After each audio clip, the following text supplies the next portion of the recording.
Ladies and gentlemen, Keiki here. Welcome to the Daily Update. Hope you guys had a good day trading today. Market is up 1.6% there. On the S&P Nasdaq, 2.5%. Semiconductor up 5.5% for the day. Dow up about 1.2. Russell 2000 made a move 3%. Same with the transport. Banks up. Energy down. Biotech up 2%. Healthcare 1.2. Home builders made a move 2% positive. Utilities negative print today, about a 0.5% there. Retail made a move 3.4%. Emerging market up 2%. Bitcoin up 6%. Gold, silver, miners are down today. Looks like dollar down, oil up, treasury bond, oil down actually 3%. Treasury bond down. VIX is also down close to 10% there. Let's go to S&P 500 ETF. Spider. 65-minute chart here.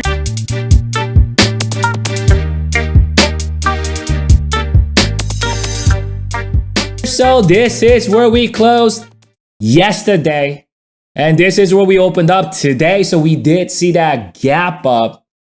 We talked about how the oscillator was favoring the bulls going into today. And I also talked about, and I emphasized the fact that bulls have to make a move quickly. And so they did that. We saw that gap up. And then on that third hour and the fourth hour, there's a little bit of thread here to fill that up gap here. If this thing would have been filled, that would have been pretty bearish price action for this entire week. But for the fact that market sustained, the buyers was able to utilize that short-term moving average as a potential new support. You can see right here, I think it's a resistance. You see that light green moving average. That's my micro term actually. This is my short term. That's my mid term. My long term's up here. So my short term, my micro term moving average is potentially acting as support. And not to mention, we can see that that's a prior support, right? This is a prior pivot. If I zoom out, as you can see right here, right? Hit this right there. That's a prior resistance, prior support. And then we're back at this level. Definitely that 443 is a level of pivot coinciding with the micro term support / the moving average. And bulls did a good job holding up, hanging around, consolidating throughout the day, right? Making sure to not give anything away from this gap up that happened this morning. But here's an interesting thing happened here. I want you to kind of look at this here. You can see that we see a gap up and then kind of sideways move, right? Little flashback, guys. Bulls do not want to wake up to this nightmare. You guys remember what happened? There was a gap up. When was this? This was February 9th, right?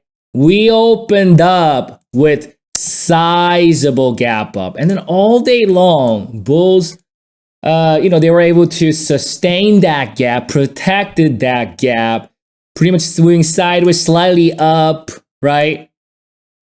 Everybody was happy. Bears are trembling. Bulls are, smoking their cigars, pulling out their champagnes, waiting for the new all-time high. What happened next day? Boom. And then it tanked. What happened the day after that? Kept tanking, right? So we have a very, very similar price action here. And bulls do not want me to mention what happened because it hurts so much, right? So bulls cannot afford another shenanigan like this, because if you see anything like this one more time, we're probably going to get into very extremely miserable month for the buyers. And bears are going to start ramping everywhere, calling for the top for days and weeks. And if you're a bull and you don't want to see that, for the entire month of February. You gotta make sure this doesn't happen again after that gap up. You must, if you're a buyer, you must protect this gap with all your might. Here, I'm gonna give you little break. So the worst case scenario, let's just say there's a shenanigan that occurs tomorrow. We gap down or something like that. All of a sudden some bears come down, trying to, mimic, trying to recreate this right here. If bears, let's say if bears bring it down, 441. If bulls can keep this gap right here, all right, you see this right here? If they can keep at least 40 to 50% of that up gap that opened up this morning, that means you got a little bit of wiggle room. I'm going to give you 441. If bears come down, bring it down, and start filling the gap, you make sure